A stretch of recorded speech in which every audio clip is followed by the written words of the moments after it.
마틸드 루아젤은 더없이 매력적이고 아름다운 젊은 여인이었습니다. 하지만 그녀는 자신이 마치 운명의 장난이나 신의 실수로 가난한 하급 공무원의 집안에 태어난 것이라 굳게 믿었습니다. 그녀는 귀족 청년과 결혼할 만한 지참금도 화려한 인맥도 없었기에 교육부의 평범한 하급 관리인 루아젤과 결혼할 수밖에 없었습니다. 그녀는 자신이 이 세상의 모든 화려하고 사치스러운 것들을 누리기 위해 태어났다고 확신했습니다.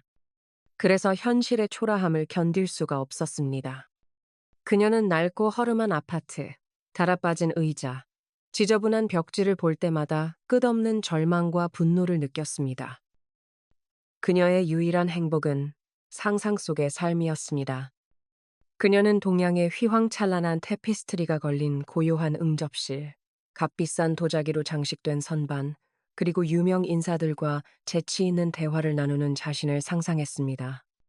저녁 시간이 되어 남편이 소박한 쇠고기 스튜 냄비 뚜껑을 열며 만족스러운 표정을 지을 때 마틸드는 날개 달린 요정이 그려진 고급 접시에 담긴 진수성찬과 빛나는 은식기를 꿈꾸었습니다. 그녀에겐 부유한 수녀원 동창생이 한 명 있었지만 만나고 싶지 않았습니다. 바로 포레스티의 부인이었습니다. 그녀를 만나고 돌아오는 날이면 마틸드는 자신의 비참한 처지를 더욱 절감하며 며칠이고 눈물을 흘려야 했습니다. 그러던 어느 날 저녁, 남편 루아젤이 의기양양한 표정으로 커다란 봉투 하나를 들고 퇴근했습니다.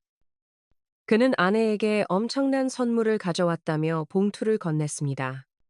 그 안에는 교육부 장관 부부가 주최하는 공식 무도회 초대장이 들어 있었습니다. 남편은 아내가 기뻐 날뛸 것이라 예상했습니다. 하지만 마틸드는 그 초대장을 경멸하듯 식탁 위로 내던졌습니다. 그녀는 그런 자리에 입고 갈 변변한 옷 한 벌 없는데 초대장이 무슨 소용이냐며 원망 섞인 목소리로 중얼거렸습니다. 남편은 미처 거기까지 생각하지 못했다는 듯 당황했습니다. 그는 아내에게 예전에 극장에 갈 때 입었던 옷이 있지 않느냐고 조심스럽게 물었습니다. 하지만 그 말은 마틸드의 눈물샘을 자극할 뿐이었습니다. 남편은 어쩔 줄 몰라 하며 아내를 달랬습니다. 그는 고심 끝에 새 드레스를 맞추는데 얼마가 필요하냐고 물었습니다. 마틸드는 잠시 생각에 잠겼습니다. 다른 부유한 부인들과 비교되지 않으면서도 적당히 기품 있어 보일 드레스의 가격을 계산했습니다. 그녀는 망설이다가 400프랑이면 충분할 것 같다고 대답했습니다. 남편의 얼굴이 살짝 창백해졌습니다. 400프랑은 그가 여름철 친구들과의 사냥 모임에서 쓸 엽총을 사기 위해 악착같이 모아둔 돈이었습니다. 하지만 그는 아내의 행복을 위해 기꺼이 그 돈을 포기했습니다. 그는 아내에게 400프랑을 줄 테니 가장 아름다운 드레스를 사라고 말했습니다. 무도회 날이 다가왔습니다. 마틸드의 드레스는 완벽하게 준비되었습니다. 하지만 그녀는 며칠 전부터 다시 불안하고 우울해 보였습니다. 남편이 그 이유를 묻자 마틸드는 드레스에 어울릴 보석이 단 하나도 없다고 한탄했습니다. 그녀는 차라리 무도회에 가지 않는 편이 낫겠다고 말했습니다. 남편은 실용적인 제안을 했습니다. 싱싱한 장미꽃 몇 송이를 머리와 드레스에 장식하는 것이 어떻겠냐고 말입니다. 하지만 마틸드는 그 제안을 단번에 거절했습니다. 부자들 틈에서 꽃을 단 자신의 모습이 상상만 해도 비참하다고 했습니다. 그때 남편에게 좋은 생각이 떠올랐습니다. 그는 아내에게 부유한 친구 포레스티의 부인에게 가서 보석을 빌리는 것이 어떻겠냐고 제안했습니다. 마틸드는 그제야 환한 표정을 지었습니다. 그것이야말로 완벽한 해결책이었습니다. 다음 날, 마틸드는 포레스티의 부인을 찾아가 자신의 사정을 설명했습니다. 친구는 조금의 망설임도 없이 기꺼이 그녀를 자신의 침실로 안내했습니다. 그리고는 거대한 보석 상자를 열어주었습니다. 마틸드의 눈앞에 황홀한 보물들이 펼쳐졌습니다. 화려한 진주 팔찌, 루비와 사파이어가 박힌 황금 세공품, 값비싼 보석들이 눈부시게 빛났습니다. 마틸드는 거울 앞에서 이것저것 착용해 보았지만 무엇 하나 완벽하게 마음에 들지 않았습니다. 그녀는 조심스럽게 친구에게 혹시 더 없느냐고 물었습니다. 포레스티의 부인은 잠시 생각하더니 검은색 세틴으로 마감된 상자 하나를 가져왔습니다. 그 안에는 어둠 속에서도 강렬한 불꽃을 내뿜는 듯한 눈부신 다이아몬드 목걸이가 들어 있었습니다. 마틸드의 심장이 격렬하게 뛰기 시작했습니다. 그녀는 떨리는 손으로 그 목걸이를 집어 자신의 목에 걸었습니다. 목걸이는 그녀의 피부 위에서 별처럼 빛났습니다. 그녀는 거울 속에 비친 자신의 황홀한 모습에 완전히 매료되었습니다. 마틸드는 이것 하나만 빌려달라고 친구에게 간절히 애원했습니다. 포레스티의 부인은 기꺼이 그러라고 허락했습니다. 마틸드는 친구를 뜨겁게 껴안고는 보물을 손에 넣은 사람처럼 기뻐하며 집으로 돌아왔습니다. 드디어 무도회의 밤이 되었습니다. 마틸드 루아젤은 그야말로 눈부신 성공을 거두었습니다. 그녀는 그곳에 모인 모든 여성들 중에서 가장 아름다웠고 가장 우아했으며 가장 빛났습니다. 모든 남성들이 그녀를 주목했고 그녀의 이름을 물었으며 그녀와 춤을 추고 싶어 안달했습니다. 심지어 교육부 장관조차 그녀의 아름다움에 찬사를 보냈습니다. 마틸드는 승리감에 도취되어 열정적으로 춤을 추었습니다. 그녀는 자신의 아름다움이 안겨준 영광과 성공의 구름 위에 떠 있는 듯했습니다. 그녀는 모든 것을 잊었습니다. 현실의 초라함, 남편의 존재, 그리고 이 행복이 찰나에 불과하다는 사실까지도 말입니다. 그녀의 행복한 시간은 새벽 4시가 되어서야 끝났습니다. 남편 루아젤은 새벽녘부터 한쪽 구석의 작은 응접실에서 역시 아내를 기다리는 다른 남편들과 함께 꾸벅꾸벅 졸고 있었습니다. 그는 아내의 어깨에 자신이 입고 온 평범한 외투를 걸쳐주려 했습니다. 마틸드는 무도회용 드레스와 어울리지 않는 초라한 외투를 부끄러워하며 황급히 그 자리를 피했습니다. 그들은 화려한 무도회장을 빠져나와 거리로 나섰습니다. 파리의 새벽 공기는 칼날처럼 차가웠습니다. 그들은 주변에서 마차를 찾았지만 보이지 않았고 멀리서 지나가는 낡고 초라한 합승 마차를 간신히 잡아탔습니다. 집에 도착한 마틸드는 거울 앞에 섰습니다. 무도회의 여왕이었던 자신의 영광스러운 모습을 마지막으로 한 번 더 눈에 담고 싶었습니다. 그러나 바로 그 순간 그녀는 경악에 찬 비명을 질렀습니다. 목에 둘렀던 다이아몬드 목걸이가 사라진 것입니다. 이미 외투를 벗고 있던 남편은 당황하며 무슨 일이냐고 물었습니다. 마틸드는 공포에 질린 목소리로 포레스티의 부인의 목걸이가 없어졌다고 말했습니다. 남편은 믿을 수 없다는 듯 다시 일어섰습니다. 그들은 드레스의 주름, 외투 주머니, 집안 구석구석을 미친 듯이 뒤졌습니다. 하지만 목걸이는 어디에도 없었습니다. 남편은 무도회장에서 나올 때만 해도 분명히 목걸이가 있었는지 아내에게 확인했습니다. 마틸드는 마차를 탈 때까지는 분명히 목에 있었다고 기억해냈습니다. 만약 거리에서 잃어버렸다면 마차가 덜컹거릴 때 소리가 났을 것입니다. 하지만 두 사람 다 아무 소리도 듣지 못했습니다. 남편은 자신이 걸어왔던 길을 그대로 되짚어 가겠다며 다시 차가운 거리로 뛰쳐나갔습니다. 마틸드는 드레스 차림 그대로 아무런 생각도 힘도 없이 의자에 주저앉았습니다. 그녀의 머릿속은 하얗게 비어버렸습니다.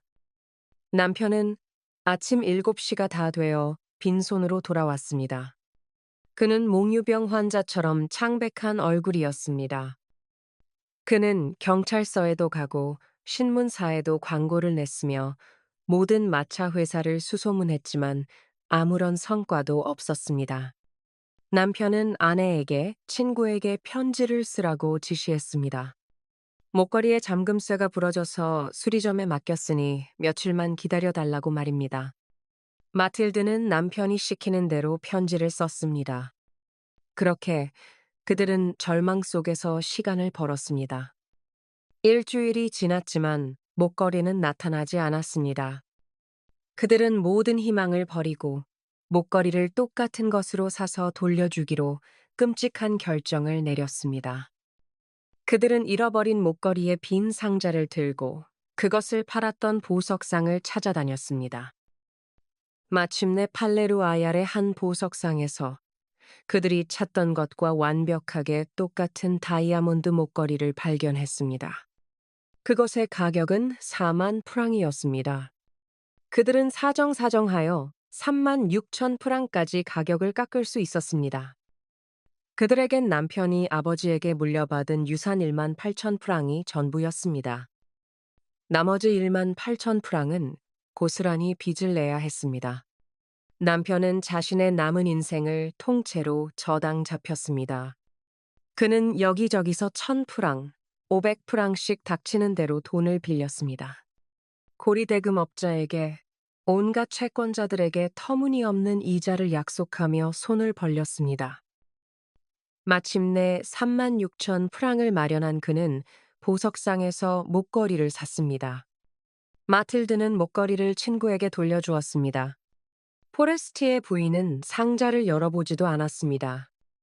그녀는 마틸드가 두려워했던 대로 왜 이렇게 늦게 돌려주었느냐고 잠금쇠가 부러졌다는 말에 약간 퉁명스럽게 대답할 뿐이었습니다. 마틸드는 친구가 상자를 열어 목걸이가 바뀐 것을 눈치챌까봐 두려웠지만 다행히 그런 일은 일어나지 않았습니다. 그날부터 마틸드 루아젤 부부의 지옥 같은 삶이 시작되었습니다. 그들은 끔찍한 가난의 삶이 무엇인지 알게 되었습니다. 마틸드는 용감하게 자신의 몫을 감당하기로 결심했습니다. 우선 하녀를 내보냈습니다. 그들은 살던 아파트를 처분하고 지붕 밑에 허름한 다락방으로 이사했습니다. 마틸드는 이제 거친 집안일을 직접 해야 했습니다. 그녀는 기름때 묻은 접시를 닦고 냄비 바닥을 손톱으로 긁었습니다. 더러운 속옷과 행주를 빨아줄에 널었습니다. 매일 아침 쓰레기를 들고 계단을 오르내렸고 물을 길어와야 했습니다. 그녀는 더 이상 예전의 우아한 마틸드가 아니었습니다.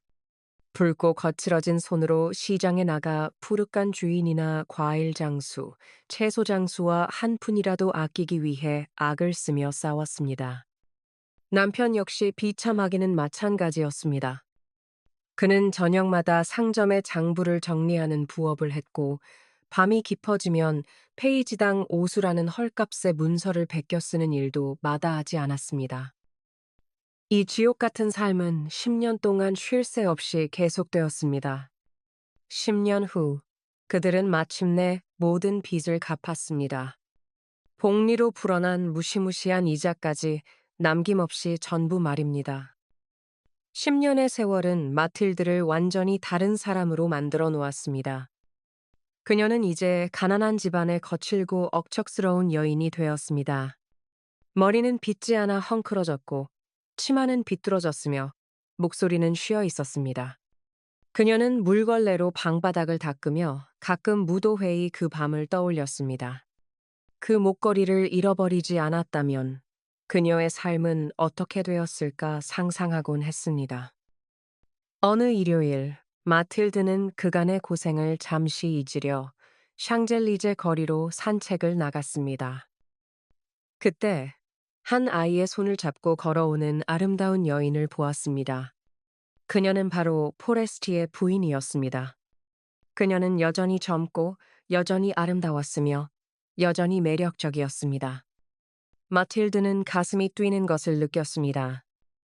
이제 모든 빚을 갚았으니 그녀에게 모든 사실을 말해도 좋다고 생각했습니다. 마틸드는 친구에게 다가가 인사를 건넸습니다.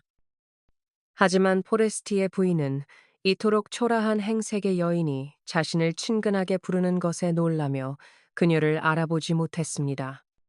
마틸드가 자신의 이름은 마틸드 루아젤이라고 밝히자 친구는 깜짝 놀라며 그녀가 어쩌다 그렇게 변했는지 믿을 수 없다는 듯 소리쳤습니다. 마틸드는 그동안 겪었던 모든 이야기를 털어놓았습니다. 모두가 그녀 때문이었다고, 그녀의 다이아몬드 목걸이를 잃어버리는 바람에 지난 10년간 끔찍한 빚을 갚으며 살아야 했다고 고백했습니다. 그녀는 모든 빚을 다 갚았기에 조금은 순진하고 자랑스러운 미소를 지었습니다. 포레스트의 부인은 그 자리에 멈춰 서서 충격과 연민으로 창백해진 얼굴로 마틸드의 두 손을 꼭 잡았습니다. 그리고 그녀는 떨리는 목소리로 마틸드에게 정말 가엾다며 믿을 수 없는 사실을 고백했습니다. 자신이 빌려주었던 그 목걸이는 가짜였으며 기껏해야 500프랑 정도밖에 나가지 않는 모조품이었다는 충격적인 진실을 말입니다.